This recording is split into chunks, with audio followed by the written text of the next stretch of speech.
Life entered our world, it was from deep beneath. Tahun 2013, sebuah lubang dimensi yang disebut The Bridge muncul di dasar Samudra Pasifik dekat Jepang. Tidak ada gempa, tidak ada tsunami, namun yang paling mengejutkan adalah kemunculan monster yang keluar dari lubang itu yang langsung menyerang dan menghancurkan infrastruktur kota.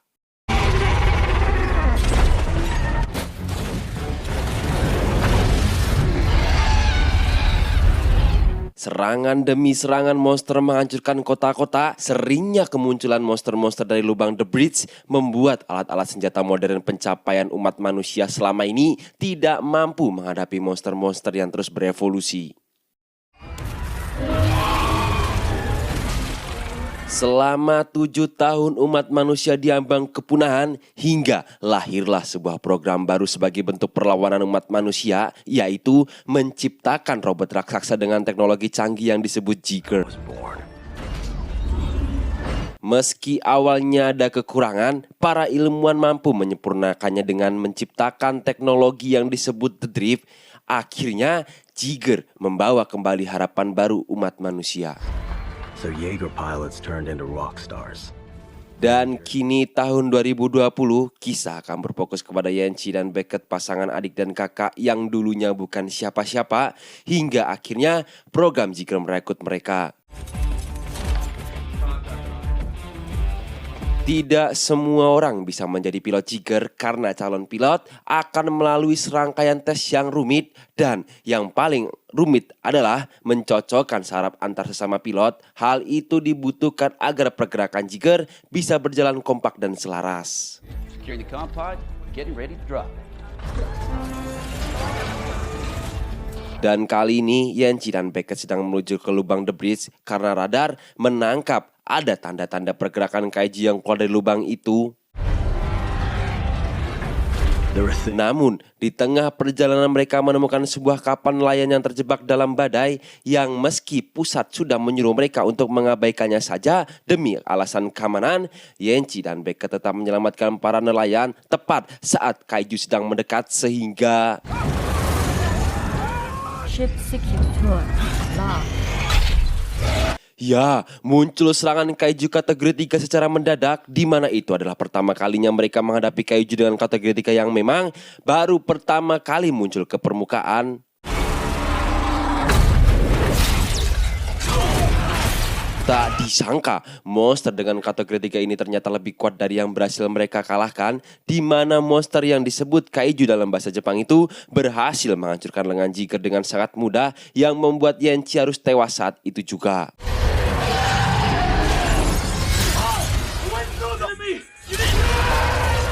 Tak ingin menyerah begitu saja, dengan menggunakan sumber daya yang tersisa, Beckett terus berjuang sampai titik darah penghabisan, dan entah apa yang terjadi, tiba-tiba mereka semua hilang dari radar.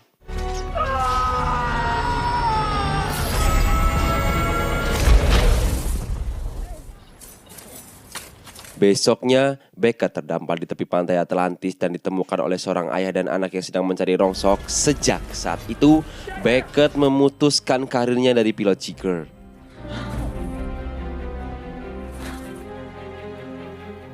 Lima tahun kemudian, setelah insiden itu terjadi, kaiju berevolusi menjadi lebih kuat. Pusat mulai kehilangan satu persatu Jigernya. Jiger dianggap tidak efisien lagi. Pemerintah memutuskan untuk menarik seluruh pendanaan dan mengalihkan fokusnya pada pembangunan tembok raksasa yang dipercaya lebih efektif ketimbang program Jiger yang memakan biaya sangat mahal.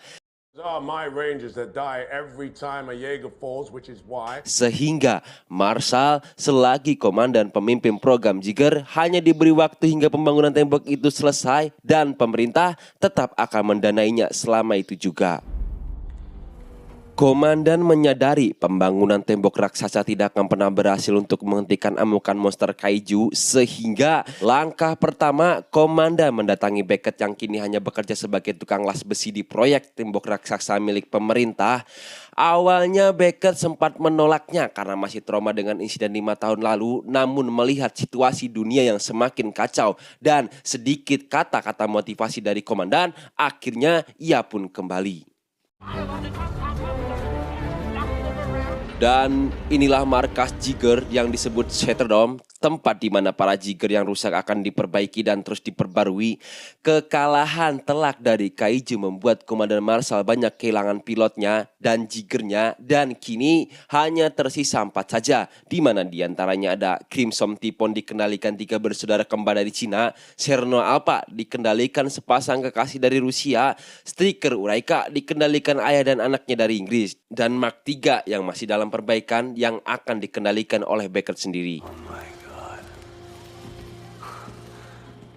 Dengan saran Profesor Herman, misi Komandan Marshall saat ini adalah menghancurkan lubang The Bridge dengan cara mengirim bom termonuklir langsung ke lubang The Bridge, di mana menurut Profesor Newton, misi itu sama saja misi bunuh diri karena masih minimnya pengetahuan umat manusia tentang Kaiju. Profesor Newton berencana untuk masuk ke dalam otak Kaiju dengan drip agar bisa mempelajari lebih dalam bagaimana cara masuk dengan aman ke lubang The Bridge. Namun masalahnya, otak yang ada sudah rusak akibat dari pertarungan dan Profesor butuh waktu untuk mendapatkan otak yang masih sehat. I could tell you exactly how to get through the breach yourselves. Karena juga tidak masuk secara logika mengingat otak Kaiju dengan otak manusia yang berbeda ukuran, sehingga Komandan Marshall memilih saran Profesor Herman untuk langsung meledakkan lubang The Bridge tanpa mempelajarinya lebih dahulu. Guys, I mean, this is the most amazing thing about that. Keesokannya, karena Beckett kekurangan orang untuk menjadi CEO pilot yang cocok dengannya, tugasnya sekarang adalah mencari CEO pilot yang baru, di mana tidak ada satu kandidat pun yang cocok dengannya, hingga sampai akhirnya Moko, anak angkat komandan, terjun langsung dan...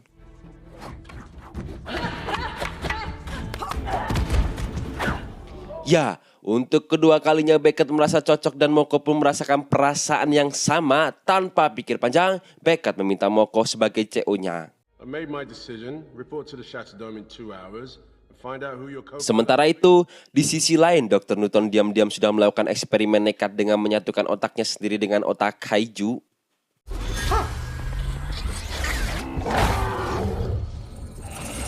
Komandan akhirnya mengizinkan Moko untuk menjadi CEO pilot Beckett, dan untuk pertama kalinya mereka harus melakukan kecocokan syaraf terlebih dahulu. Sure. Di saat semua sedang persiapan itulah datang Profesor Herman untuk memberitahu Marshall kalau Profesor Newton berhasil menyatukan pikirannya dengan otak Kaiju, di mana ia bisa melihat rentetan-rentetan memori yang tersisa dari Kaiju. Bahkan ia berasumsi jika Kaiju memang dibuat untuk menghancurkan bumi. I think they're attacking us under orders. That's impossible.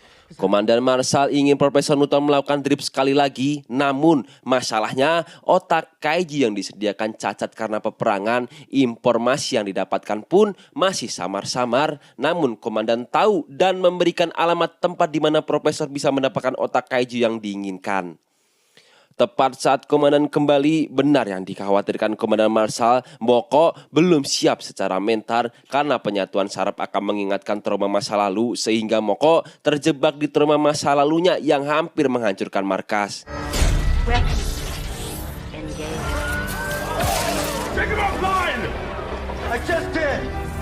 Beruntung, operator berhasil mencabut dayanya sehingga Moko berhasil sadar kembali dan penyatuan pun harus berakhir gagal. Drift sequence terminate. To try again.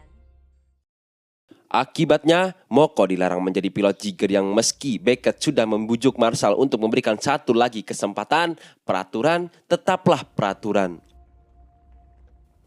Di sisi lain, Profesor Newton sudah berada di Hong Kong dengan bermodal kartu hitam di tangannya. Ia menemui seorang bos mafia penjual organ Kaiju di pasar gelap bernama Chow.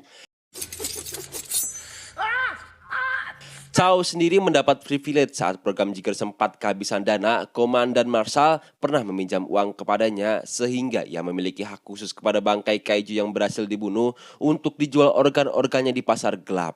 Around like a dinosaur. I want to get my hands on that. Tak lama, radar aktif menunjukkan adanya pergerakan Kaiju dari lubang The Bridge. Kaiju yang keluar berjumlah 2 dengan kategori 4, tidak seperti biasanya yang sendirian. Ini adalah pertama kalinya para Kaiju keluar di waktu yang bersamaan. Komandan Marshall langsung mengirim seluruh Jiger yang ada untuk mencegah para Kaiju itu masuk ke kota. Dan terjadi pertarungan epik dengan efek CGI yang luar biasa.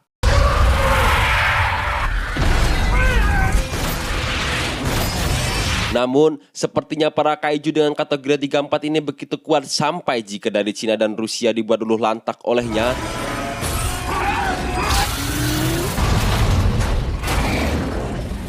Menyadari dua kawannya berhasil dikalahkan, Jiger asal Inggit ini tidak akan diam saja. Namun saat akan mengeluarkan serangan pamungkasnya, kaiju juga menembakkan gelombang energi yang memadamkan sinyal listrik sampai ke pusat kota.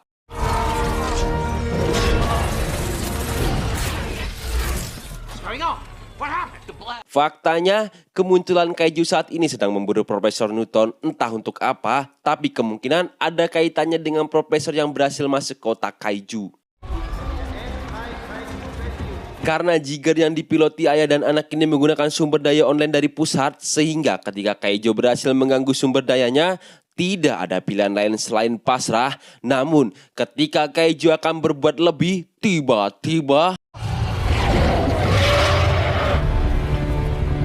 ya, Beckett dan Moko akhirnya mendapatkan kesempatan untuk membantu para Jiger yang sudah tidak berdaya, karena hanya Jiger mereka berdua yang saat ini masih bisa digunakan dengan sumber dayanya yang terbuat dari reaktor nuklir.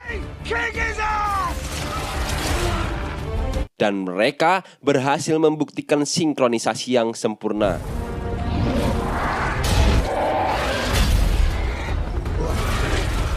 Berhasil mengalahkan satu kaiju, kini tersisa satu lagi, di mana yang ini telah berhasil menemukan keberadaan Profesor Newton.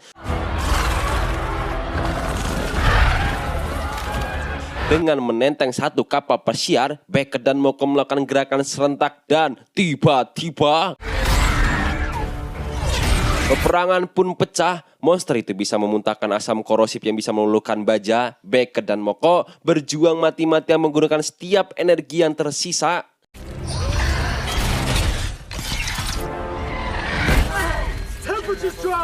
Di tengah keputusasaan, karena sebuah senjata sudah digunakan, masih tersisa satu senjata tersembunyi, yaitu pedang rantai plasma, sehingga berhasil membelah kaiju di angkasa. Ketegangan kembali terjadi ketika mereka terbang bebas dengan berat puluhan ton hingga terlihat seperti meteor jatuh. Namun dengan cerdas, mereka berhasil membuang bahan bakar saat masih di udara sehingga ledakan akibat tabrakan bisa dihindari. Sisa-sisa pertempuran dan bangkai kaiju saling berserakan. Disinilah tugas Chow, yaitu mengambil organ-organ kaiju untuk dijual di pasar gelap. Namun masalah kembali terjadi karena kaiju yang saat ini tergeletak diketahui sedang hamil. Ya, bayi kaiju keluar dari tubuh ibunya yang hampir memakan Profesor Newton. Beruntungnya, tali pusar kaiju masih terlilit di lehernya sehingga sang bayi tak bisa bertahan akibat sesak napas.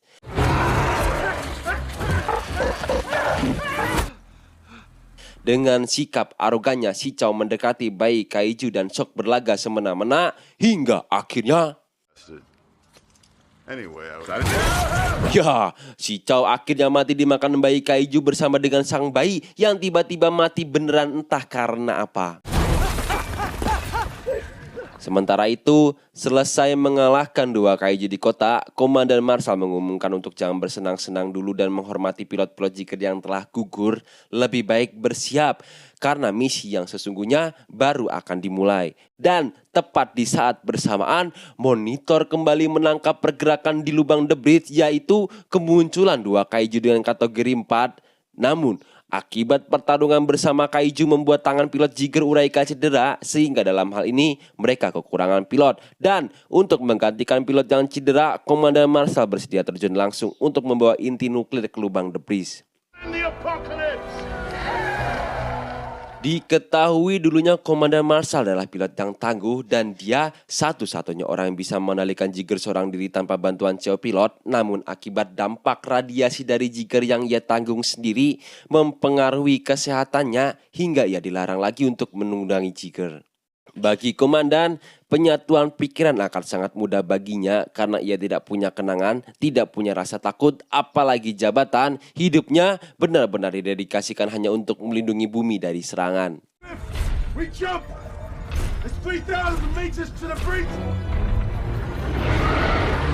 Sementara itu, Profesor Newton akhirnya mendapatkan otak kaiju yang masih segar meski hanya dari otak bayi kaiju. Dengan dibantu Profesor Herman, mereka berdua melakukan penyatuan otak langsung di tempat TKP dan benar saja mereka berhasil mendapatkan fakta menarik dan langsung bergegas ke markas untuk memberitahu Komandan Marshall dan tim yang sudah ada di dekat lubang The Breach. Don't do it, it's not gonna work! Move, you fascist! Karena ternyata lubang The Breach hanyalah sebuah portal yang dapat mendeteksi kaiju saja. Jika ada benda lain selain kaiju yang masuk ke portal, maka portal akan tertutup secara otomatis. Dan untuk membukanya, mereka harus membawa kaiju agar portal bisa membacanya. Dan benar saja, seperti prediksi Profesor Herman, muncul satu kaiju dengan kategori 5, di mana itu pertama kalinya kaiju dengan kategori 5 muncul. Dan kini ada 3 kaiju sekaligus yang akan menghalangi tim komandan.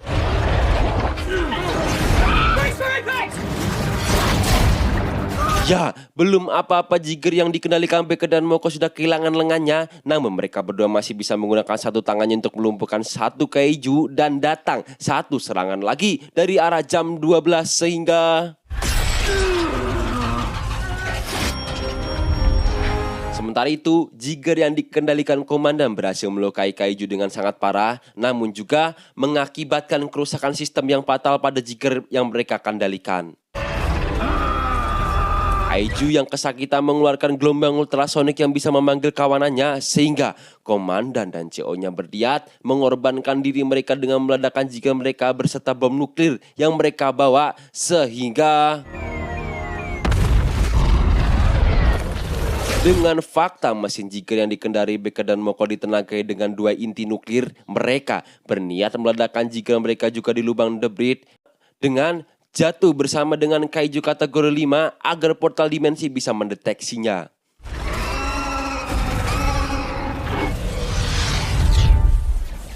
Kegagalan sistem membuat Moko kehilangan kesadaran akibat kebocoran oksigen. Dari sini, Beckett mengeluarkan Moko dan berjuang meledakkan Jiggernya sendirian sampai ke akar-akarnya. Namun masalahnya, kegagalan sistem yang parah membuat pemicu otomatisnya rusak sehingga Beckett harus melakukannya dengan manual.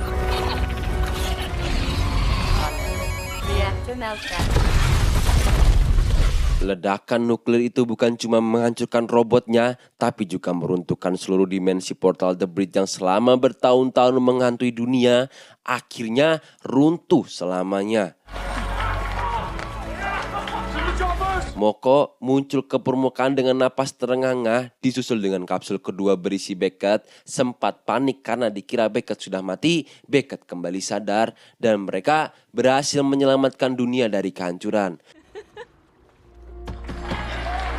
Perang ini membuktikan satu hal, baja hanyalah alat, namun jiwa manusialah yang menjadi senjata sebenarnya.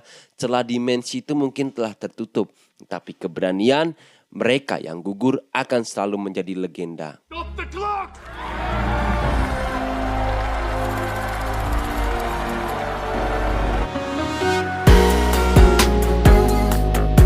Ini adalah akhir dari kisah Pacific Rim, sebuah pengingat bahwa di balik raksasa mekanik ada jiwa-jiwa menolak untuk menyerah. Terima kasih sudah menonton, saya Tes, pamit undur diri.